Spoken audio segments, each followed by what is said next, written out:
Man in warm-up, and as you heard the boys say just a moment or two ago, warm-up was certainly a very, very fast, and maybe an indicator of just how shook up this field is going to be after the first couple of laps. Morbidelli was quickest in warm-up. Nakagami, who's starting back on the 8th row. We haven't even reached him yet with the caption. 8th row, Jules. He was second quickest in warm-up with a really fast time. So at the end of the day, he's going to be having to do a Joan Mir, if you like. Completely. And there is Nakagami leading row 8. He was 9th here last year, and that's his best result ever in Argentina. Doesn't work for him here at all. Obviously. But he was fast in warm-up. Very difficult conditions through free practice and through qualifying as well. Some people were running wet fronts and slick rears at the same time. You have to go back to my day. I was going to say, that really is old school. It really is. Yoni Hernandez back on row 10. He is not getting used to the slightly more agricultural Moto 2 bike from the factory MotoGP bikes that he was used to in the past. Indeed. One absentee from practice and qualifying. Andrea Locatelli, a victim of Montezuma's revenge. A lot of it going around the paddock. There's some 50 personnel that are sick here this weekend.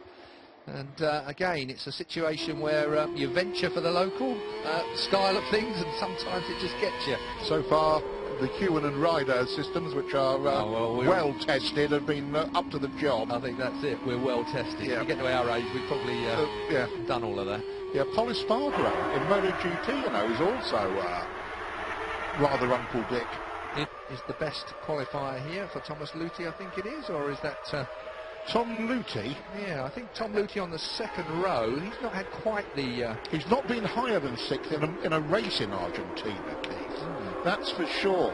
And he's qualified, 4th? So again, like Nakagami, you look at the guys who should be championship challengers, and they don't get on with this track. Quite often Moto 2 gets accused of being the lesser of the 3 races, for want of a better phrase, but I've got a feeling with the mix-up that we've got during free practice and qualifying that it could be a bit of a stunner. Jesko Raffin qualified 5th, same qualifying as PI last year, Phillip Island last year. I'm glad you brought that up, because I would have said it was his best by far. No, not as the case. He had a late surge last year. You remember you and I were rabbiting on about him, but he is in the middle of the 2nd row. But it's all a question of whether KTM can convert that first pole position that they've ever had. That lovely trellis terrain, you saw it when it was on the grid there. Beautifully produced. There's Indah on the inside. He really is having a struggle. Yeah, poor bloke. Right back on the 8th row with Edgar Pons and Taka Nakagami. Frankly, if he's got that twice repaired arm injury playing up again, Keith, if I was his advisor, I'd say go and get well. Come back when you're ready. So they roll to start the Moto 2 Grand Prix of Argentina. We look across the front row of the grid to pole position. Miguel Oliveira, his first Moto 2 Grand Prix pole position, the first for KTM at Moto 2, the first non-Kalex, I've got to say, pole position since Silverstone and Sam Lowe's in 2015. Blimey. So Kalex have really dominated this class. Will it be KTM into the future? We wait for them to come under orders, wait for the lights on. Who's going to make that whole shot? Good start from Thomas Luthi off the 2nd. Going to make that whole shot. Going to make that. Dr. Martin Rains. He's a god of statisticians. As Quartararo has gone down as well. So both Pons have gone down. So that... Both Pons bikes, I should say, have gone down. Edgar Pons, Blimey. Quartararo, we saw. Axel Pons has gone down. That's Passini. The 54 of Mattia Passini, he's crashed out as well. They're all pushing their luck, aren't they? A lot of this turn 7, that's caught a few people out. These two way out in front now. They've really pulled away. The 23-lap race, 69 miles here at Termas de Rio Hondo. As the cameraman, the director, and us try to catch up with the action on that last lap. Still in 3rd place at 44, Miguel Oliveira. Luthi is there in 4th, I think.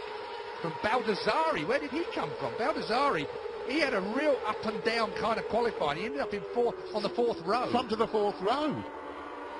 The twin split exhaust pipe KTM, that's now fashionable on some of these Moto 2 bikes as well. You can see there are other manufacturers carrying it as well. Morbidelli with the fastest lap so far, 44.1, 43.1 he did in warm-up this morning. And 43 flat is the lap record, the race lap record.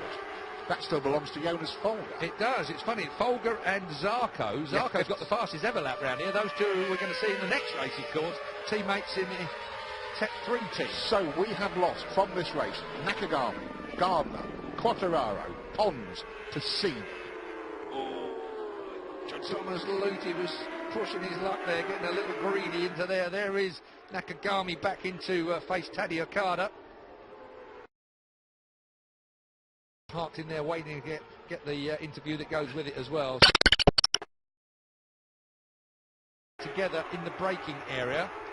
Where is Nakagami? Did he do it on his own? Or was he pushed? Oh, he Ouch. slipped and he took out Remy Gardner. He really knocked Remy Gardner for 6. No fault of Remy's there at all. He got picked up.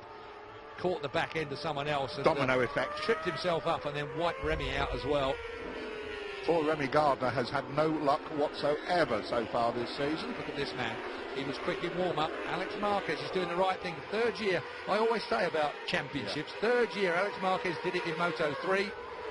Pretty much looks like he's took his time through Moto 2. Didn't look at all at home on a Moto 2 by a couple of years ago, did he? This is what normal riders do. Take not 3 like years. His brother. It's just go rapping. Exactly my point. Just go rapping on the number 2 machine. Corsi dealing out some stick. As usual, he's made some progress. Oh, blimey, they're dropping like flies. Simeon at turn 10.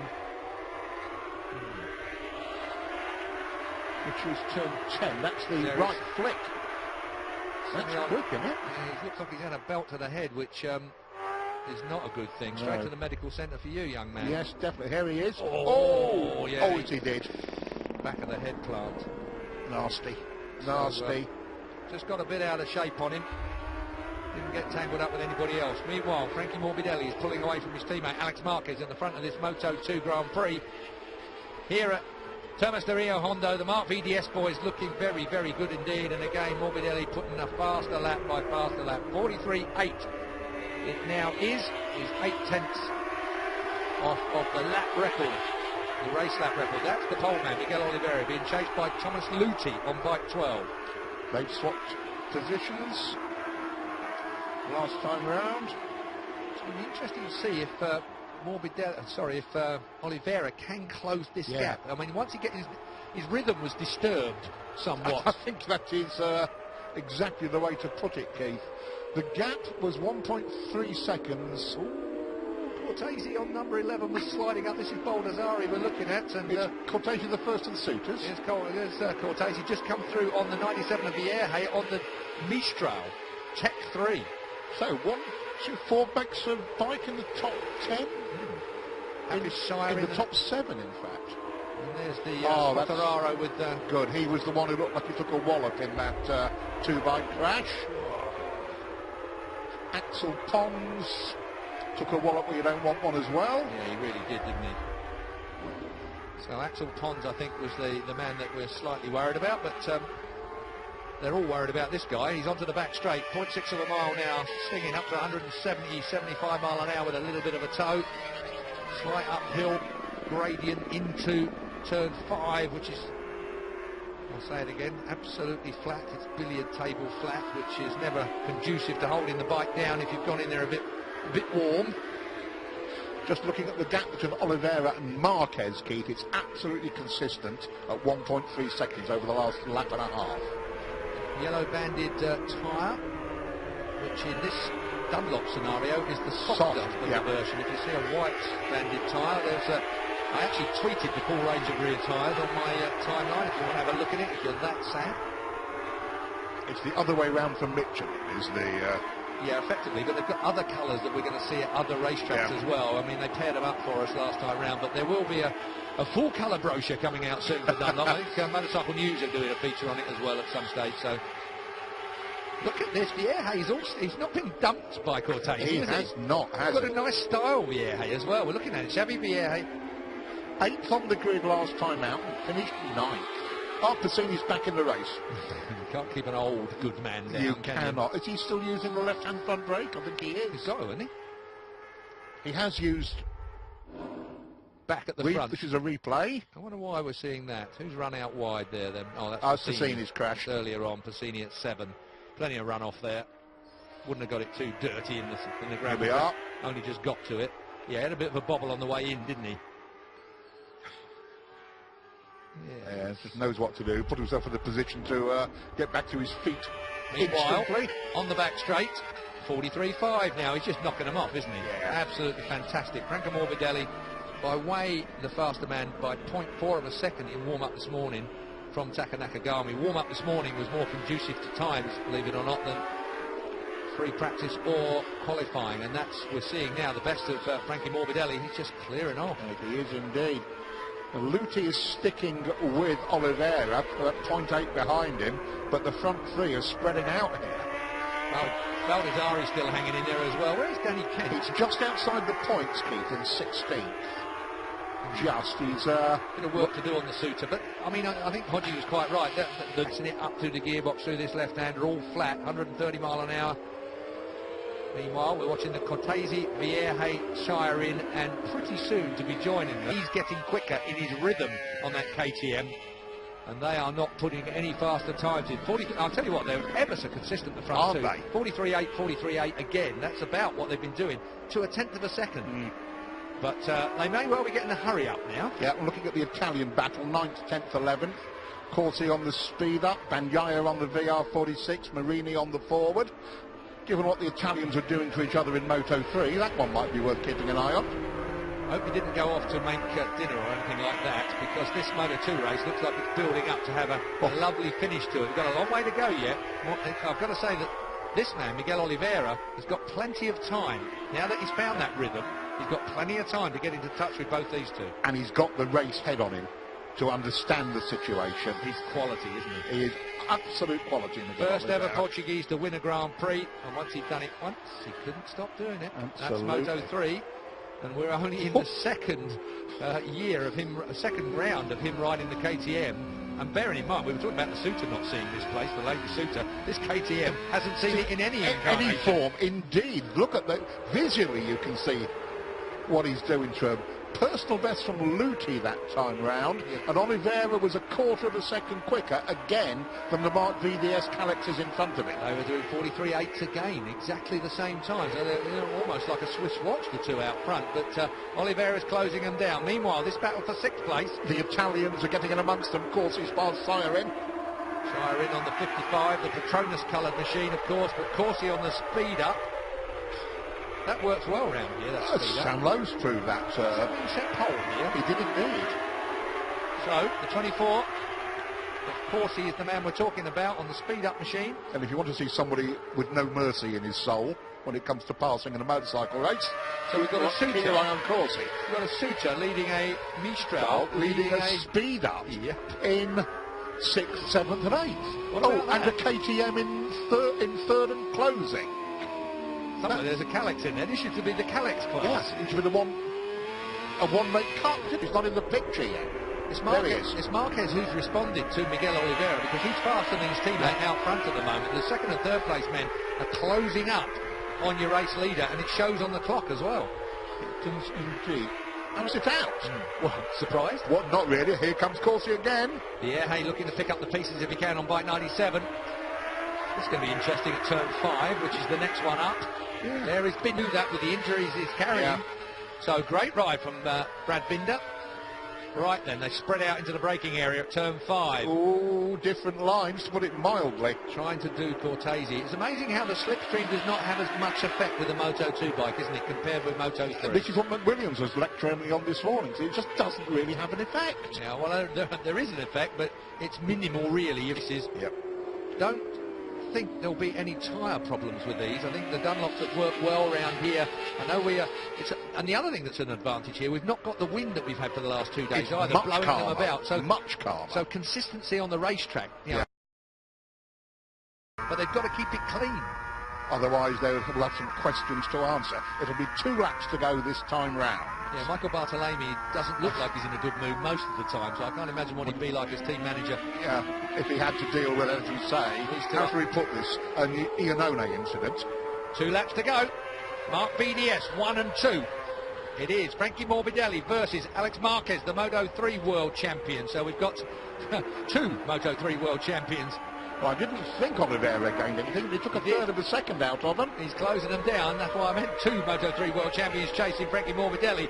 They make a mistake. Just run on somewhere. Yeah. It's going to be Oliveira right with them. Absolutely. Who's that dropping down the order? Lap and a half to go for these guys. Onto the back straight. Right then, has Alex Marquez done this right? Is he close enough to pick up just that little bit of slipstream? I suspect no. So it's going to be at the end of the straight. Frankie Morbidelli got it right again. That's a long way back. Yeah, he's going to lunge at him, but I don't think he'd be daft enough to try and get under him at that point. Unless, of course, Frankie Morbidelli runs It's going to be a very, very interesting last lap. And Oliveira was only 1.0 seconds behind this time. Yeah, he's looking for that opportunity. I think he's going to put himself in position to take advantage of an opportunity if it presents itself. He's not going to go crazy and try and take a second back on one corner. I think he probably would have settled for third if he didn't see these two absolutely at it. And he knows as well as everybody else expects these two to have a bit of a go at it. Morbidelli has perhaps put the hammer down a bit. 44-3. 3 or 4 laps ago. Last lap time. It is the last lap then of the Moto2 Grand Prix of Argentina. Who's it going to be out of the 2 Mark VDS teamsters? Right now, Frankie Morbidelli leads from Alex Marquez. Frankie Morbidelli looking to make it back-to-back wins, if he can, at the opening 2 rounds of the Grand Prix year. Riding shotgun is the KTM, looking for its first podium finish, if it can, in the hands of Miguel Oliveira. Where? This is it. Onto the back straight.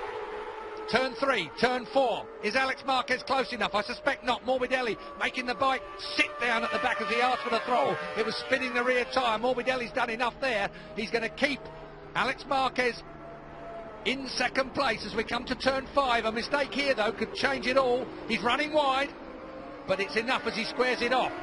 Now then, flat out we go.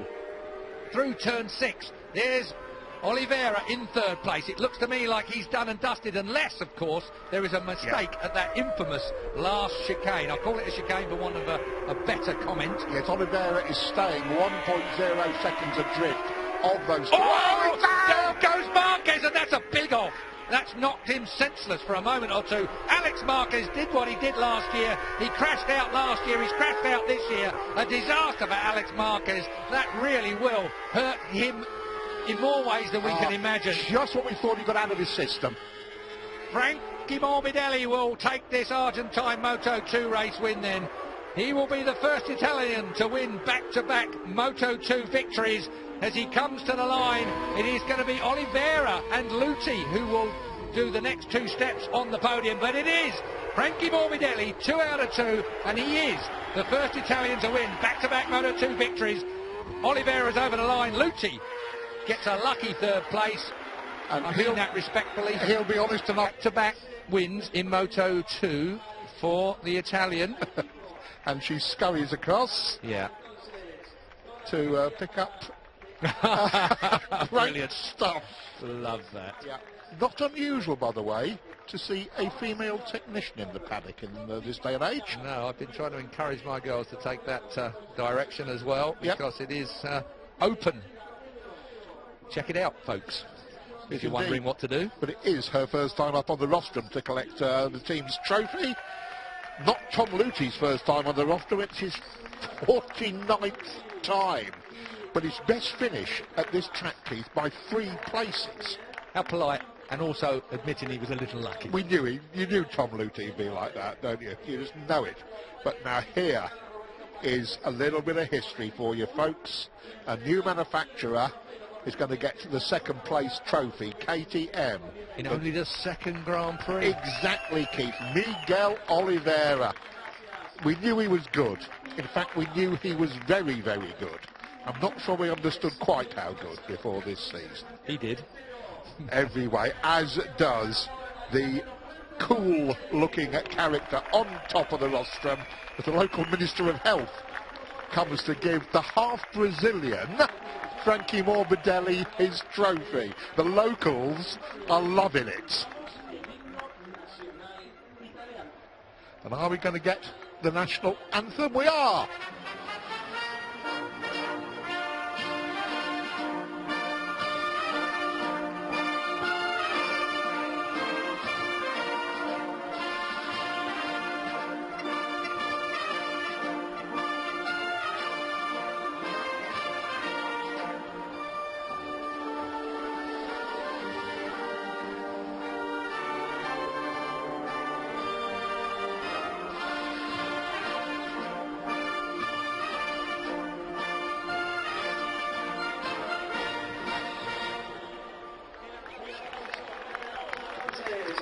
Well done, Franco Morbidelli. There you go, Moto2 boys. There's your target for the rest of the season already. 2 races in, he's looking absolutely dominant. 50 points in the championship. He's riding that bike absolutely